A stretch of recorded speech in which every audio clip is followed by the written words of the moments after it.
ሰበር ዜና ኣለና ሰበር ዜናና ዓወታት ፋኖ ዝደህስስዩ ክኸውን ልዕሊ 701 ሰራዊት ናይ ፀላኢ ሰራዊት ናይ ብልጽግና ከም ዝተደምሰሰ ዝሕብር መረዳእታ እዩ ኢድና ዘሎ 701 ዝኣኽሉ ሰራዊት ፀላኢ ተደምሲሶም ማለት እንታይ ማለት ምዃኑ ናልባሽ ኣብ ሰራዊት ንዘሎ ጥራሕቲ ኣይኮነስ ንመላ ህዝብና እውን ግልጽ እዩ ዝብል እምነት ኣለኒ ነቶም ደቆም ናብዚ ከምዚ ዝበለ ናይ ኣብይ ኣሕመድ ወንበር ንምሕላው ደቆም ዝሰዱ ዘለዉ ደቆም ክእንድቡ ዘይከኣሉ ኢትዮጵያውያን እውን ዓብይ ትምህርቲ ዝህብ ስጉምቲ ይወሲድ ዘሎ ፋኖ ኣምሓራ ክልል ብምሉእ ገጠር ዝበሃል ኣብ ትሕቲ ፋኖ ከም ዘሎ ዝፍለጥ እዩ ናይ ከተማ ናይ ሶስተና ከተማታት መንግስቲ ክንብሎ ንኽእል ኢና ባዕሎም ከም ዝገልፅዎ ከዓ ናይ ኣስፋልት መንግስቲ ይብልዎ ናይ ብልጽግና መንግስታዊ ኣምሓራ ክልል ለዚ እንታይ እዩ ተሰሪሑ ዘሎ ኣበየበይ ከባቢ ዝብል ብጭብጢ ካቕምጠልኩም እየ መርትዖ ሒዙ እዘን ኣብዚ ነቕርበን ሒዙ ከይዱ ክሓትት ዝኽእል ሓቲቱ ክርዳእ ዝኽእል ኩሉ ማሕበረሰብና እዩ ማለት እዩ እንድሕር መርትዖ ሒዝኩሞ ደው ኢልካ እውን ምርጋፅ ስለ ዝከኣል ኣረጋጊፅና እውን ስለ ዝኾነ ነቕርብ ዘለና ልዕሊ 701 እዚ ሓፈሻዊ እዩ ናይ ብልጽግናን ናይ ኣምሓራ ክልል ኣድማ ብተና ካሊእ ኮይኖም ኣብ ከምዚ ዝበለ ግብረ እከ ዝሳተፉ ዘለዉ እውን ሓዊስ እዩ ግን እቲ ሰራዊት ይትበዝሑ ገሊፀ እየ ዘለኹ እምበር እቲ ኣፅዋር እውን እንዳደመርና ክንከድ ኢና ሓቢርና ካብ ፋኖ ካብ ባዕሎም ዝመፀ መረዳእታ ስለ ዝኾነ እዚ ተን ቦታ እውን ግልፂ እየን እተን ዝርዝር እውን ግልፂ እየን ቨሪፋይ ዝግበራ እየን ማለት እዩ ዕለት 2/06/18 ዓመተ ምህረት ካብ ንፋስ መውጫ ወይ ከዓ ጋይንት ክሳብ ደብረ ታቦር ዘሎ ዝተደምሰሰ ዝተማረኸ እውን ዝተደምሰሰ እውን ማለት ጠቕላላ ምሩኹን ጠቕላላ ንብረትን ካብ ኢለኩም ካብ ንፋስ መውጫ ጋይንት ከባቢ ማለት እዩ ክሳብ ደብረ ታቦር ዘሎ ዝተደምሰሰ ናይ ፀላኢ ሰራዊት ናይ ፀላኢ ኣፅዋር ዝተማረኹ ዝርዝር እየ ከምብበልኩም ዝተማረኹ ንኣብነት 4 ዲሽቃ 13 ብሬን 11 ስናይፐር 375 ክላሽ ኣብራራው ዝበሃል ብረት እውን ኣሎ ኢሎም ኣብራራው 8 ኤስኬኤስ ዝበሃል መሳርሒ እውን 6 ጠቕላላ መከላከያ ዝተማረኹ ናይ መከላከያ ጥራሕ ዝተማረኹ 337 እዚኦም ናይ መከላከያ እዮም ናይ ኣድማ ብተና ዝርዝር ዝተማረኹ ማለት ጠቕላላ ዝተማረኹ 178 ሚሊሻ ዝተማረኹ 50 ምርኮኛ ናይ ብልጽግና ኣመራርሓ እውን እንተይተረፈ እዮም ኣመራርሓ ብልጽግና ኣብዚ ከባቢ እዚዩ ምስ ሰራዊት ምስ ናይ ብልጽግና ሰራዊት ኮይኖም ከቕብሉ ክዋግኡ ዝተረኸቡ ምሩኻት እዮም እዚኦም ተማሪኾም ኣለዉ 14 እዚኦም ጠቕላላ 579 ዝኣኽሉ ካብ ንፋስ መውጫ ወይ ከዓ ካብ ጋይንት እስካብ ደብረ ታቦር ዘሎ እዚዩ ቅድሚ ሒደት ሰዓታት እስካዕ ዘሎ ማለት እዩ ሕዚ እውን ውግእ ይቕፅል ከም ዘሎ እዩ ዝሕብር 579 ልቢ በል እቶም በብመዓልቱ ዘውፅኦም ዘሎ ሸሓት ወላ ኣድማ ብተና በልዎም ፖሊስ በልዎም እንተሎ ኣየር ወለድ ተማረኽሉ ቦታ እውን ኣለኹ ኣቕርበልኩም እየ እዚኣቶም ኩሎም እቲ ኣፅዋር ከዓ 4 ዲሽቃ ንሓንቲ ዲሽቃ ክንደያ ትግዛእ ዋጋ ሓደ ዲሽቃ ኣውፂኹም ኣራብሕዎ 4 ዲሽቃ 13 ብሬን 11 ስናይፐር 375 ክላሽ ተብራራብ ዝበልኩኹም 8 ኤስኬኤስ ዝበሃል 6 እዚ ደሚርኩም ናይ ኢትዮጵያ ኢኮኖሚ ኣብዚ እዩ ዝዓርፍ ዘሎ ናይ ኢትዮጵያ ኢኮኖሚ ከምዚ እዩ ዝዓኒ ዘሎ ግን ካብቲ ናይ ኢኮኖሚ ንላዕሊ ካብቲ ዝጠፍእ ዘሎ ገንዘብ ንላዕሊ 579 ጀስት ካብ ጋይንት እስካዕ ደብረ ታቦር ዘሎ ተማሪኹ ማለት كندي ناي زأكل ودكت كم زلو رايبو ازيهم زلو خوينو اسرات وانت فاتحهم يوم اسرات وانت فاتحهم يوم تمارخا مخاينون الله مخاين 12 مخاين تماريخانين زتفتح اسرات كلتا 125 كلتا 125 تفاتحهم يوم حزي كالي تأمر كعخ نقرأكمي أب تقرأي تقرت بالحان تقرشي كي تنكسقس غيرهم عفتنا يبلصقنا أمرار حزل لوغن بخشة قرش بخشة كبابي خلت تخشة قرشي كم استمارخ يقول صفانو كلت تخشة قرشي تماريخو أب تقرأي حان تقرشي خي تزور غيرو ززور قرشي كم زلو أكي ودي سابقتيو نافتن زدالين ناي وعلو الأخوات نابزلوه كلت تخشى عبزن كباب زين كابزلو مرحة لببل كلت تخشى قرشي عبكم زي درجة هم زلو بلسقنا ونفلت عبل على تقراي زوب صحوز انه قفعون بدن بخن ردو مئنتان جنزب ليكويد زبحال كي يزور شراشو تقراي كي يزور تغيرنا تقحت أننا توسده نعم حارة خلي الهزب حسيو خي مسلكم نعم حارة هزب انت زغون فتقملو نافت قطر ون مورد نيرو كم زبحال لقريلا نناي وعلو مفتسمي بقى ناي حارة قلسب PLC ياتابل سقنا كم زغيرم يمزشكر كروز اللو قن فانو حموشتم ايتن 7 سب ماريخو مالت كالكوليشن اللو ويلوكمي قمت انتزول نحارة تقارا لاي اوكي خندوز انت تماريخو كندي تقاتل اللو زبل بقليلو كالكوليت قورا خل ازي طرح قنا يكونن نغير نغاتسل كلمة سينا نفتهم ناي بعلنا سبات ناي بعلنا بانداتات ونعو زقلقل زلو موداتهم انتاي مخانو بدن بغيرو كردوهم بزغل من قدخن كدينا اب تمثال علت لما عنت مالتي بعدنا قنا مشيتيني بأنا بأستراليا خا تمالي مالتي سكاب حيدة ساعات عب زلو زكايد زنبرا ايزي عب سمين شوا ماكو يزبها الكتما عير ولد ينيرو تعير ولد بناي شوا فانو زوصحو ايه زغعهم بولكم اتيو اوريدي كاب غاينت سكعده ورتا ورب زلي فانو تقلالا حاده امرر حي زلو حز مواقرو كاب العلن تحتي بدن بستغاخيليو غنب شوا خباب بزلو فانو بناي شوا حيلي زتدمسسه كوماندو ينيرو يلوكمي 120 كلتن عير ولد موتات يوم زيو مرغونيا يكونوا 120 كلتن عير ولد يوم تحمش شوم 36 مورتار قنبلة حادة دشقا 3 برين كلتة سنايبر حانت باترول زيوم بفانو تماريخهم اللو تماريخ سبا زرزر يقمت نوزي من الواش قرب صنحي لم تليهم نخل أقرب لكم هنا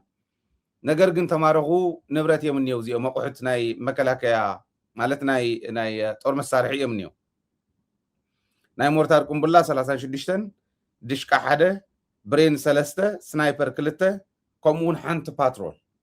زيوم كافتوم عير ولد زنورلو استمارخيو انتا اينا نغنزب كاوزي تجارة ازغل جهرة زيوم تدميركمهم نافتم عنتو استمارخو شو عتا 120 كلتن انت دميركم لهم شمون تبيتن 10 سنة يخونوا تموتات يوم زيهم قل موتن مرخونا يكونان كندمر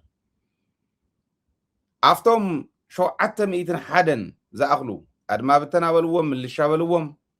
مكلاك يابلوهم زموتلو ازي تمارخلو شو عتا 100 نفس تمارخلو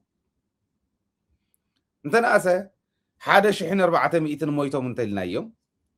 كلت عصنا يز مويتهم انتلنا يوم اشحاتهم مويتهم نيو اشحات يزودا زلو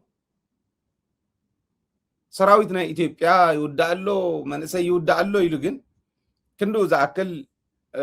ናብ ሓሳብ ዝኣቶ ይኮነን ኣብይ ኣሕመድ ምክንያቱ ኦረዲ ኣብ ኢትዮጵያ ይብል ኣብይ ኣብ ኢትዮጵያ በሽሓት ብሚልዮናት ክነፍር ንኽእል ኢና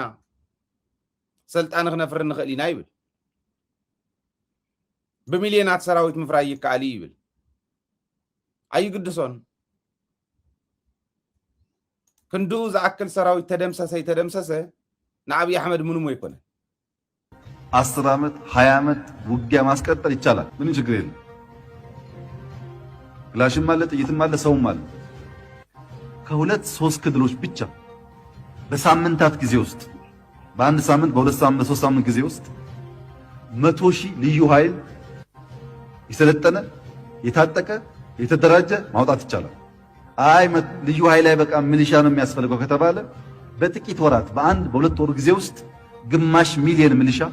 ከሞላ ጎደል የታጠቀ ከሞላ ጎደል መተኮስ የሚችል ማውጣት ይቻላል እንደምታውቁት 100 ሚሊዮን ህዝብ ሀገር ስለሆነ ሌላ 1 ሚሊዮን ወጣት ቀስቅሶ አሰልጥኖ ማስማራት ይቻላል ይሄ ባሉ ተመልከቱ ኣብ ኢትዮጵያ 1 ሚሊዮን ዝኣክል ሰራዊት ምፍራይ ይከኣል እዩ በጥቂት ቀናት ይዝብል ኣብ ውሕዳት ኣብ ሂደት መዓልታትን ኣዋርሕን 1 ሚሊዮን ምስልጣን ይከኣል ይብል በቃ ኣብዚ ተረፍሪፎም እኒው እዚ ሕዚ ናይ ትማል ጥራሕ ዝነግረኩም ዘሎ ትማል ብናህና ብኣውስትራልያ በኣኹም ብዓዲ ኣብ ዓድኹምኩም ትከታተሉና ናይ ሎማዓንቲ እዩ እዚ ነገርኩም 701 ዝኣክል ሙሩኽ 112 ዝኣክል ሙት ነጊረኩም ኣለኹ ኣብቲ 701 ዝኣክል ሙሩኽ ዝተማረኸሉ ምናልባሽ 2 ኢድ ሞይቶም እንተኢልናዮምስ 1,400 ሞይቶም ጠቕላላ ልዕሊ 2,000 ሰራዊት ይስኢኑ ዘሎ በቃ ን10-20 ዓመት ውግእ ምግባር ይከኣል እዩ ብሓደ ወርሒ ብክልተ ወርሒ ሚልዮናት ክነውፅእ ስለ ንኽእል ይብል ኣሎ ኣድማ ብተና እውን ልዩ ኃይል መሆን ይችላል ኢሉ ሚሊሻ መሆን ይችላል ኢሉ መከላከያ እውን ክኸውን ይኽእል ይብለና ኣሎ መከላከያ 337 ዝኣክል ዝተማረኸሉ ሓንቲ ግንባር ጥራሕ ሓንቲ ውግእ ጥራሕ ነጊረኩም እኒሁ ፋኖ ልዕሊ 18-20 ዝኾኑ ግንባራት እኒሄው ሕዚ ዝዋጋኣሎም ዘሎ እዩ ዝብለኩም ዘሎ በብኸባቢኡ ዝውዳእ ዘሎ ሰብ ራይዎ ኢትዮጵያውያን እዮም በዚ ይኹኑ ዝውድእ ዘለው ሰብኣይ ግን ናይ ኢትዮጵያ መናእሰይ እስካዕ ዝወፅሉ እስካዕ ዝሰልጠንሉ እንታይ ይገድሽዎ ካብ ደርጊ እውን ርእይዎ ደርጊ እውን 17 ዓመት ተዋጊኡ ሓቂ እዩ 10-20 ዓመት ምውጋእ ይከኣል እዩ ኣብ ኢትዮጵያ ማንም ገፋፍ ካፍቲን ገፋፊፉ እንድሕር ዘምፆ ኮይኑ በቃ ዘዝወለደ ስኢሉ ዝግበር እንድሕር ኮይኑ እቲ መስዋዕትነት ተፈላላይ ራዩ بوغن ኢትዮጵያ ዝንሄ ዝኽፈል ዘሎ መስዋዕትነትን بوغن ናይ ናጽነት ተቃለሰ ዝኽፈል ዘሎ መስዋዕትነትን ነንወይ ነው በትግራይ ዝኽፈል ንናጽነትካ ንመሬትካ እዩ ንመንነትካ እዩ ብኣምሓራ ዝኽፈል ንናጽነቱ ንመሬቱ ንህዝቡ እዩ ምክንያቱ ኣብ ልዕሊ ኣምሓራ ናይ ድሮንን ናይ ካሊን ጨፍጫፍ እንሄ ብከቢድ ብረት ዝኸረ ዘሎ ፍቅዶ ናይ ገባር ገዛ ዝኸድ ዝንሄ ኣቕጣጭኡ ዝሰሓተ ከቢድ ብረት ከምዚ እንዳኾነ ብዝኸደሉ ንመንነቶም ምቅላሶም ነውሩ ይብሉ ኢትዮጵያውያን ግን ንኸምዚ ዝበለ ሰብ ተራ ስኢልኮ ተራ እንስሳ ገይርኮ ይርእይዎምኒ ካብ ዝኾነ ይኹን ከባቢ ግዒትካ ምፂኻ ሰልጢንካ ምውጋእ ይከኣል እዩ ዝመውት ወድድኻ እዩ ዝመውት ኢትዮጵያዊ እዩ ኣብይ ኣሕመድ ያው ምናልባሽ ኣብ ኣፍተን ዝሞቱለን ተሰውኡሉ ከባቢ ምናልባሽ ከደ ኮይኑ ግን ኮሪደር ልማት እንዳበለ እንዳቀለደ ክነብር ይኽእል እዩ ኣብዙ ደረጃ እዚ እዩ ዘሎ ማለት እዩ ሕዚ ኣምሓራ ክልል ክንዲዚ ዝኣክል ዓወት ብሓደ መዓልቲ ዝተወሰኑ ሰዓታት ዝምዝገበሉ እንድሕር ኮይኑ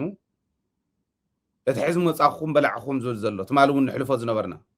ንኣብነት ብዓፋር ገጽ መጻኹም ይብል ኣሎ ብዓፋር ገጽ ናይ ትግራይ ጀነራላት ነበር መራሕቲ ናይ መከላከያ ናይ ኢትዮጵያ ኣባላት መከላከያ ዝነበሩ በንዲዶም ህዝቦም ከዲዖም ዓዶም ከዲዖም ናብ ኢትዮጵያ ምጽጋዕ ማለት ታጽበዮም እዚኣ ምናልባሽ እውን ምስ ፋኖ እንተዋጊእዎም ምስ ፋኖ ዝተዋግኡ ይብለና ነይሩ ናብ ፋኖ ክትኣትኢኹም ይብሉና ነይሮም እንዲዮም ዝብሉ ኣነ ዝብሎ ጥራሕ ኣይኮነን ትማልሕ ዝሕለፍናዮ መረዳእታ ጥራሕ ኣይኮነን ትማል ዝሕለፍናዮ ጥራሕ ኣይኮነን ተዋግኡ ምስ ፋኖ ከም ዝብልዎም ባዕሎም ይሕብሩና ነይሮም እዮም ትማሊ ዘቕረብናዮ ምናልባሽ ልቢልኩም ኣስተውዒልኩም ርኢኹም እንተኾንኩም ካብኡ ዝመፀይ ፀጋይ ግርማይ ዶ ግርማይ ፀጋይ ዝበሃል ወዲ ዝነግረና ዝሕብረና ዝነበረ ኦረዲ ናብ ፋኖ ክትከዱ ኢኹም ይብሉና ነይሮም ኢሉ ናብ ፋኖ እትዮም ዘወድእዎምን ኣለዉ ባይዘ ሃፍቲ ኺረስ ናብ ሰቆጣ ዝኸደሉ ካብ ሰቆጣ ናብ ሚልዮን ምሕላፍ ቆሪፆም ክሓልፉ ልዕሊ 100 ዝኾኑ ሰባት እዮም ረፍሪፎም ሞ ፋኖ ተመሊሶም በዓል ወደን ጥሩ እንተኸይዶም እውን ምናልባሽ ንወደን ጥሩ ብኢድ ሒዞም ብእዝኑ እንዳጎተቱ ኸሪኡና ክእሉ እዮም ፋኖ ናብ ኣኽእትዎም ስለ ዝኾኑ ምክንያቱ ብዓፋር ገጽ ወየን ምዕራብ ተባሂሉ ዝነበረ ናይ ሳሙራ ኩሎም ናብ ዓፋር ተባሂሎም ስለ ዘለዉ ሕዚ ናብ ዓፋር ገጽ ይኺዱ እሞ ኣብኡ ዘሎ ሽፍታ ወዲ ሽፍታ እውን ኣኪቦም ናይ ኢትዮጵያ መከላከያ እውን ሓቢሮም ኮይኖም ኤርትራ በዚ መፅኡ ክቆርፀና ስለ ዝኾነ ብዓፋር ክቆርፀና ስለ ዝኾነ ናይ ዓፋር መንገዲ ናይ ጅቡትን ናይ ኢትዮጵያን መንገዲ ናይ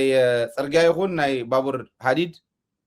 ጠጠው ከብሎ ስለ ዝኽእል ክቆርፆ ስለ ዝኽእል ሻዕብያ ኣብኡ ኢኹም ትከላኸሉልና ንስኹም ኢኹም ትፈልጥዎን ሻዕብያ ተባሂሎም ሻዕብያ ክዋግኡ ብዓፋር ወገን እውን ምስ ትግራይ ክዋግኡ ብኡ እውን ናብ ሚሌ ውርድ ኢሎም ጭፍራ ብባቲ ከባቢ ናብ ወሎ ክዋግኡ ፋኖ እውን ክዋግኡ ማለት እዩ እዚ ፋኖ ኣሎ ቲዲኤፍ ኣሎ ናይ ሻዕብያ እውን ኣሎ ኢሎም እዮም ዝሓስቡ ግን ዓፋር ባዕሉ ኣለዎ ናይ ዓፋር ሰራዊት ኣሎ ምናልባሽ ኣብ ቀረባ እዋን ኣነ ዝጥርጥር ብእዝኖም እንዳጎተትን በዓል ወደን ጥሩ ኸሪእና እዮም ምስ ትግራይ ይገጥሙን እዮም ህድማ እያ ኣብ ሕቑፊ ኣብ ጉለ ናይ መከላከያ ኮይኖም ክትኩስ ርኢና ኢና ብሎም ቅነ ንሕና ልቢ ግበሩ እሞ ተመለሱ ኢና ንብሎም ልበይ ንገብር እንተኢሎም ግን ኣብ ጉለ ብልፅግና ኮንካ ኣብ ጉለ ናይ ዓፋር ፍሉይ ሓይሊ ኮንካ ተኩስካ እውን ምምላጥ ከም ዘይከኣል ርኢዮማ እዮም ናብኡ ኣይደፍሩ ንሳቶም ናብ ፋኖ ክደፍሩ ክእሉ እዮም ፋኖ ማለት እዚኣ እያ ተሓዚ ዘስማዕኹም ዜና እያ ናይ ፋኖ ስጉምቲ እዚኣ እያ ምናልባሽ ጉረኛታት እንዲዮም በቃ ከምዙ ኣብ ትግራይ ኮንካ ወይ ትግራዋይ ደጀን ጌርካ ህዝቢ ትግራይ ደጀን ጌርካ ትዋግኦ ዓይነት መሲልዎም ክደፍሩ ክእሉ እዮም ደፊሮም እንተኸይዶም ብኢድ ሒዞም ከምፅዎም ከም ዝኽእሉ ጥርጥር የብለይ መወዳእትኦም እንዳበፅሐ ከም ዘሎ እዩ ዘርእየኒና በዓል ሳሙራ ዘቕረብዎ ኣሎ ለምቅነ ዘውፅ ኣሎ ናይ ሳሙራ ኣብ ትግራይ ስጉምቲ ተወሲዱ ክውገድ ኣለዎ እቲ ሓይሊ ይብል ንመን ይኸውግድ ሳሙራ ሓይሊ ዝብሎ ዘሎ ንቲዲኤፍ እዩ ፖለቲካሊ እንተኮይኑ ከዓ ንሕወሓት እዩ ከመይ ገሪ ሳሙራ ከውግድ ኢትዮጵያ ብሙልኣ ሒዙ ኤርትራ ብሙልኣ ሒዙ ከም ዘለዎ ናይ ኢትዮጵያን ናይ ኤርትራን ሰራዊት ናይ ዩናይትድ ዓረብ ኤሚሬትስ ድሮናትን ካልኦት ቴክኖሎጂን ናይ በዓል ኢራን ናይ በዓል ቱርኪ ቴክኖሎጂ ናይ በዓል ራሻ ቴክኖሎጂ ዋላ እውን ናይ ኣሜሪካ ምናልባሽ ሓደ ግዜ ደፊርና ስለ ዘይንዛረቦ እንተዘይኮይኑ እታ ናይ መጀመርያ ዝወደቐት ድሮን ናይ ኣሜሪካ እያ እዚኡ ብደንቢ ብመረዳእታ ዝተደገፈ ማለት እዩ ከምዚ ዝበሉ ሒዙ ናይ ሶማልያ ሰራዊት እውን እንተይተረፈ ሒዙ ኣብ ኢትዮጵያ እውን ዝነበረ መከላከያ በቶም ጀጋኑ ዝሰልጠነ ኣለን እትብሎ ዝነበረት ኢትዮጵያ መከላከያ የወዲእዎ ኣብቲ ሽዑ ግዜ እኮ በዓል ሳሙራ ኣለዉ እዮም ኦረድ ተሸኒፎም ዝተረፉ እንድሕሪት ተመለሱ እምበር ኣብቲ ሽዑ ግዜ እውን ኣለዉ በዓል ሳሙራ ስለዚ ከምኡ ገይሩ ዝኩሉ ሰራዊት ሒዙ እኳ ዘይሰዓረ ሕዚ ከይድና ኣቲና ስጉምቲ ወሲድና ጠጠው ነብሎ ዝብሎ ንመን ይጠጠው ከብል ኣበይ ስጉምቲ ክወስድ ኣብ ልዕሊ ቲዲኤፍ ሳሙራ ስጉምቲ ክወስድ ከም ዘይኽእል ንዮሃንስ ገብረ መስቀል ኣብኣና ኣለዎ ዘይሓቶ ደቡብ ትግራይ መፅዩ በዝሒ ሰራዊት ብዘስለፍካ መሲልዎ ምናልባሽ ግዜ ስለ ዝወሰደ እውን ረሲዕዎ ክኾን ይኽእል እዩ ደጀንካ ትግራዋይ እንተዘይኮንካ ተፀፊዕካ ትምለስ ዝብል ፅብቕቲ መልእኽቲ ሒዙ ዝኸይዱ ዘይመፁ ደኣ ነበሩ ዘይምለስ ነበረ ንሶም እውን ኣይኣመንዎን ንሱ እውን ኣይኣመነን በቃ ድሕሪ ሕዚ ፀፊዒት ወያነ በትሪ ወያነ ሓያልያ ኢሉ ኣሚኑ እዩ ሃዲሙ እዚ ባዕሎም እውን ዝፈልጥዎ እየ ዝዛረብ ዘለኹ ስለዚ ሳሞራ መፀ ፃድቃን መፀ ንፃድቃን እቲ ሪጅን ሰለስተ እናተባሃለ ዝግለፅ ዝነበረ ባዕሉ ዓፋር እውን ሒዙ ናይ ራያ እውን ከምኡ እዚ ሪጅን ሰለስተ ይበሃል ነይሩ ቀደም ይበሃል ፃድቃን ናይ ውድቀት ታሪክ እዩ ዘለዎ ማለት እዚኦም እንተዘይነውፆም ደስ መበለኒ ነይሩ ከም ዝበሉ መረዳእታ እንተዘይወፁ ደስ መበለኒ ምክንያቱ በዓል ፃድቃን እንተይፈለጥና እውን ኣጋጅፍናዮም ዝፀናሕና ሰባት ስለ ዝኾኑ ኢሎም ከምኡ ኢሎም እንተዝውድኡ እሞ ዋላ ብዘይኮነ መንገዲ ዋላ ብጌጋ እንተኾነ ዝተሰርሐ ስም ኣሎ ተስም ባዕሉ ሞዴል ኮይኑ እንተዝዘልቕ ግርም ነይሩ ባዕሎም ኣፍሪሶሞ ናይ እዚኣቶም ጅግንነት እንተይኮነስ ተተሰሪሑ ዝነበረ ተዋሂብዎም ዝነበረ ክብሪ ሞዴል ኮይኑ እንተዝኸይድ ፅቡቕ ነይሩ ማለት እዩ ፃድቃን ነጊረኩም ይቅድሚ ሕዚ ሓየሎም ናብ ጨርጨር ሕሊፎ ፅዲፍዎ ዝነበረ ደርጊ ተመሊሱ እስካዕ ግራ ካሕሱ ክሕዚ ገይርዎ ተጋዳላይ እስካዕ ዝሓዝን ገይርዎ ዝነበረ ታሪክ እዩ ዘለዎ ናይ ውድቀት ታሪክ እዩ ዘለዎ ፃድቃን መሪሑ ዝገብራ ነገር የላን ኣዲስ ኣበባ ኮንካ እንትር ካብ ምባል ማክያቶ ካብ ምስታይ ወፃኢ ናልባሽ እቶም ጥዑያት ማለት እዩ እቶም ደሓን ዝኾኑ ናይ ባንዳ ጥዑይ እቲኦም ኣብ ዊስኪ ነብጫትን እዮም ዘለዉ ከም ጤል ምዕጉርትኻ መሊእኻ እናሞጉሳዕኻ ካብ ምዝራብ ወፃእ ካሊእ ታሪክ የብሎም ብዓፋር መፁ ብካሊእ መፁ ዝገብርዎ ነገር የለን እዩ ለዚ ብዋናነት ናይ ኣምሓራ ፋኖ ዝወስዶ ዘሎ ስጉምቲ እኹል መርዓያ እዩ ኢትዮጵያ ትበሃል ዓዲ ብፍላይ ኣብዪ ኣሕመድ ዝመርሖ ስርዓት ዘይቕፅል ምኳኑ ብኡ ጌርና ናብ ኦላ ንቐፅል ኦላ እውን ኣብ ዝሓለፈ ሓቢርናኩምን እንተሎ ቪድዮ ርኢናኩም ኢና ኣብ ዝተፈላለዩ ከባብታት ስጉምትታት ይወስድ ኣሎ ርኡይ ዝኾነ ስጉምቲ ማለት ብደንብ ዝቁፀር ከምቲ ሕዚ ዝቆፀርክዎ ዓይነት ዝቁፀር ስጉምቲ ይወስድ ኣሎ ኣብ ዝሓለፈ ሰሙን ጥራሕ ልዕሊ 2400 መከላከያ እዮም ቀቲሎም እዚኦም ተቐተሉ ጥራሕ እዮም ምሩኻት የብልና እቲ ዜና ምናልባሽ ኣይማረኹን እንዲኦም ኣይፈልጥን እዚ ናይ ኦላ እዩ ኣብ ዝሓለፈ ሰሙን ጥራሕ 2400 ልዕሊኡን ዝሞቱ እየ ዝብለኩም ዘሎ ዝተቐተሉ እዚኦም ደቂ መን ይበሃሉ ኢትዮጵያውያን ኣይዶኖ በየናይ ቃል ነጊርካዮም እዮም ኣደብ ከግዝእዎም ዝኽእሉ ደቆም ክሕዙ ዝኽእሉ ኣይፈልጥን እንታይ እንተልካዮ እቲ ኢትዮጵያዊ ዝሰምዕ ኮስኪስካ ዝዕበኻዮ መስዋዕትነት ከፊልካ ዝዕበኻዮ ውላድ ንዓና ሞት እቶ ኢልካ ትሰዶ እንታይ ክኾን ከለኹም ምዃኑ ይገርመን ኣሎ እንታይ እዮም ኮይኖም ዘይመሃሩ ማለት እቲ ናይ ትግራይ ስርሒቁና ይረኣናዮን ዝኩሉ ተሪሉ ብዓሰርተታት ሸሓት ዝኣከል ሰራዊት ተሪሉ ተሰሊፉ ተማሪኹ ከኣቱ ዝረኣናዮ ያው ታላቅ ሩጫ ኢሎም ካሊእ ኢሎም ዕሾሙና ናብ ትግራይ ብናይ ትግራይ ሰራዊት ዝተማረኸ ዝተቐተለ ኣብኡ ዝተረፍረፈ ኣብ መሬት ትግራይ ዝተረፈ ኣማዕዲና ክንሪኦ ስለዘይንኽእል ርሑቕ ስለዝኾነት ቦታ ጨኒቁና መረዳእታ ስለዘይረኸብና ክብሉ ክእሉ እዮም ሕዚ በብኹርና ዓደ እኒሃ ኣምሓራ ክልል ኣምሓሩ እውን እኒው እንዲኦም ኣብ ኣምሓራ ክልልስ ኣምሓሩ እኒው ንኣብነት ካብቶም ዝተማረኹስ 178 ኣድማ ብተናን 50 ምልሻን መቸም ኣድማ ብተና ናይ ኦሮሚያ ይኮኑን መፅኦም ምልሻ ናይ ኦሮሚያ ይኮኑን ኣመራርሓ ብልፅግና ኮይኖም 14 ዝተማረኹ ዝበልናዮም እውን እዚኦም እውን ናይ ካሊእ ዓደ ይኮኑን ናይ ባዕላ እዮም ኣብ ኣምሓራ ክልል ዝረፍረፍ ዘሎ ናይ ኢትዮጵያ ሰራዊት ብቀዳማይ እኳ ብቀዳማይ ዘርአና 619 ናብ ሓንቲ ተረፍሪፎም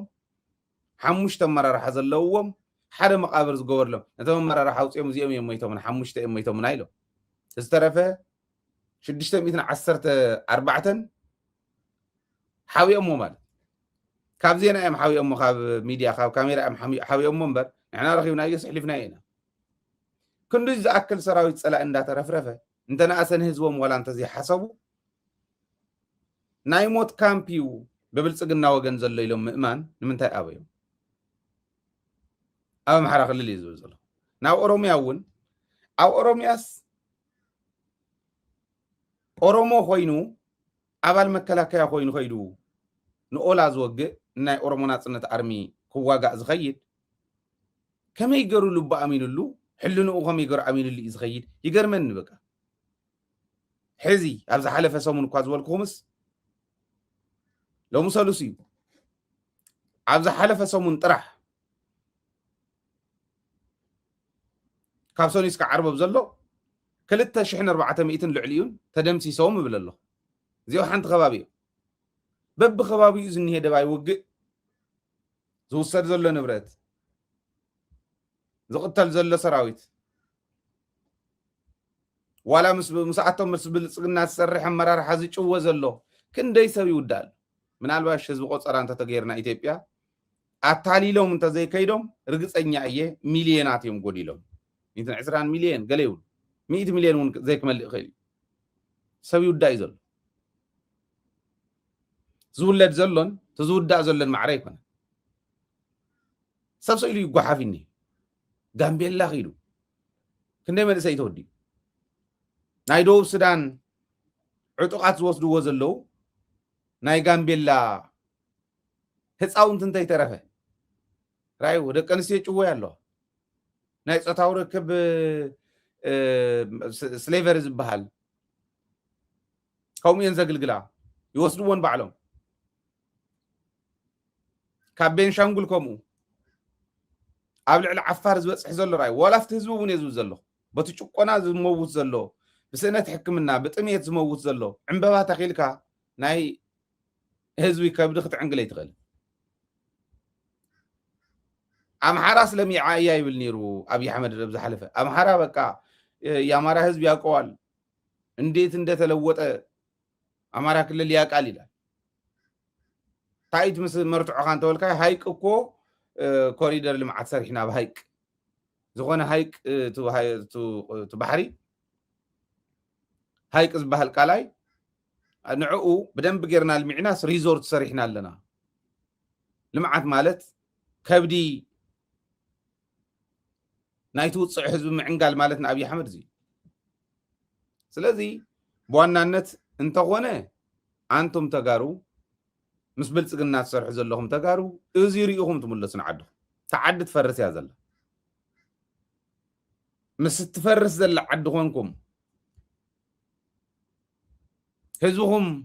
ስለ ዝወጋእኹም ንእለት ሰርከ ህብስ ንሕዚ እተወልዕዋ ነገር ክትረኽቡ ትኽእሉ ትኾኑ ካብ ብልጽግና كحدركم زغل حلنا ግን يبلكم አይትረኽቡን برغصኝነት يزارب ዘለኹ ኣብ ቀረባ እዋን ፖለቲከኛታት በዓል ጌታቸውን ተይተረፈ ብረት ሒዝኩም ትዋጉ ሁሉም ምንም ጥርጥር የውል ተሎ በዓል ጌታቸው ይዝብ ዘሎ ጌታቸው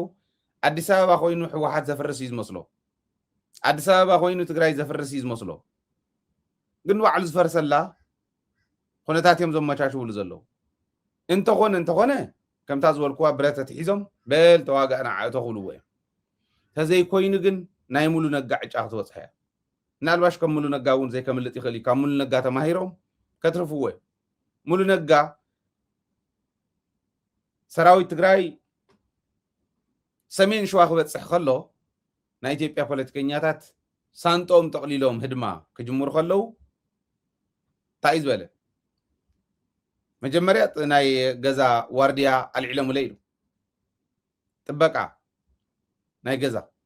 አልዕለሙ ድሕሪኡ ናይ ባዕሉ ጋርድታት አልዕለሙሉ ሓደጋ ኮይኑ ሰራዊት ትግራይ ይመፅሎ ተባሂሉ ናብ ሓደጋ እትዮምን ኢሉ